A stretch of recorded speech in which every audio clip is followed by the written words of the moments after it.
ध्यान से सुनिएगा। तो हुआ कुछ यूं कि एक लड़का काम की तलाश में गांव से बड़े से शहर में पहुंच जाता है। अब उसके पास पैसों की कमी होती है, इसके लिए उसे जल्द से जल्द नौकरी ढूंढनी थी। अब वो आसपास पता करता है तो उसे मालूम पड़ता है कि एक बड़ी सी कंपनी है, वहां पे ऑफिस बॉय की जरूरत है। अब जैसे ही वो वहां पर पहुंचता है, वहां का एचआर उसका टेस्ट लेने के लिए थोड़ी बहुत ऑफिस की क्लीनिंग करवा के देखता है। अब उसमें वो परफेक्ट होता है, तो वो एचआर उसे कहता है कि नौकरी तो तुम्हें मिल जाएगी, तुम एक काम करो, तुम अपना मेल आईडी दो, मैं तुम्हें जॉब लेटर भेजता हूं मेल पे। तो वो लड़का प्यार से बोलता है कि सर मेरे पास मेल आईडी नहीं है। तो वो एचआर क्या कहता है पता है? वो एचआर ये कहता है कि इस डिजिटल वर्ल्ड में जिसके पास मेल आईडी नहीं है वो एग्जिस्ट ही नहीं करता, और जो एग्जिस्ट ही नहीं करता उसे मैं नौकरी कैसे दूं?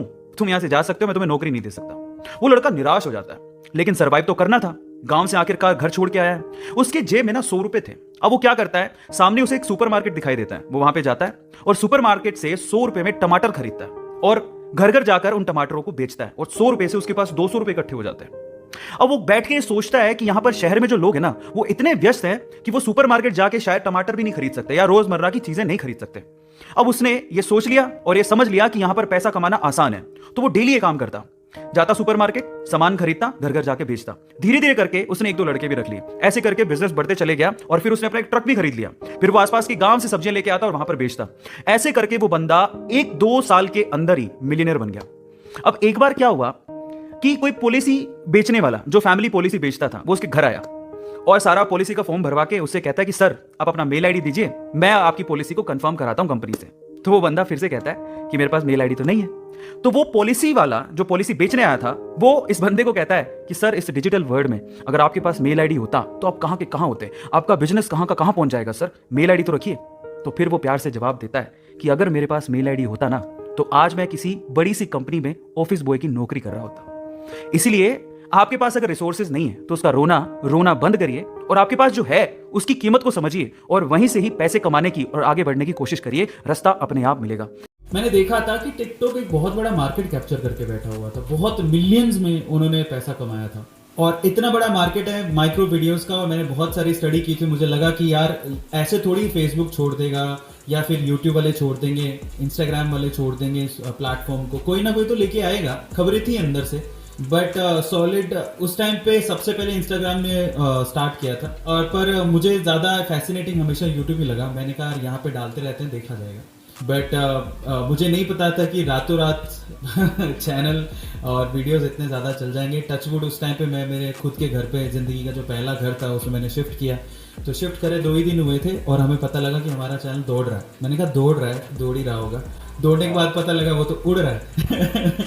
मोस्ट प्रोबली मुझे लगता है कि 2 दिन के अंदर हमने 1 लाख सब्सक्राइबर कर लिए थे घर पे आने के 2 दिन के बाद ही, और उसके 10 या 15 दिन मोस्ट प्रोबली हुए थे, हमने 1 मिलियन क्रॉस कर लिए थे।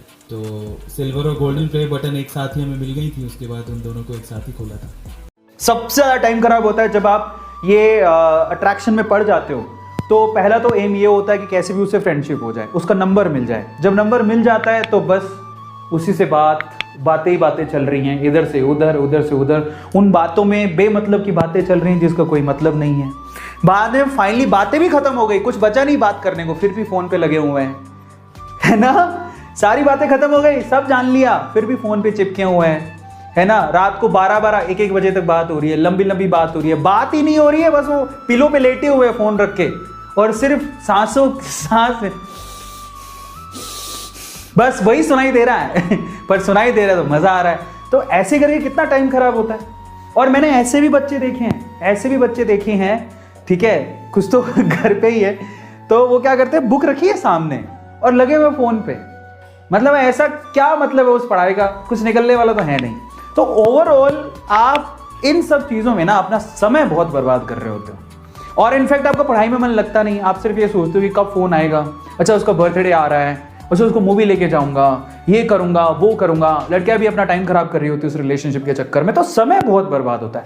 और उतने ही समय में कई बार बोलते हैं ना, अरे एग्जाम आ गए सर, 1 साल काफी है क्या नीट के एग्जाम के लिए? ना भाई, जो रिलेशनशिप में उनके लिए 1 साल काफी नहीं है नीट के एग्जाम के लिए, क्योंकि तुम 24 घंटे में से 18 घंटे तो अपने बॉयफ्रेंड या गर्लफ्रेंड के साथ खराब कर रहे हो। तो फिर आपको पूरे दिन का फायदा क्या है बताने का कि तुम्हारे पास समय है नीट के एग्जाम की तैयारी के लिए? नहीं। तो बेसिकली अब मकसद ही ये रह जाता है कि भाई हाँ ठीक है, अपने को बात ही बात करनी है। एक ही मकसद के साथ ऐसी बोरिंग जिंदगी जी के फायदा क्या है? तुम्हारा एम कहाँ गया? तुम्हें नीट में सिलेक्शन करवाना था, तुम्हें डॉक्टर बनना था, तुम किसी मकसद से साइंस लिए थे, सब भूल जाते हो।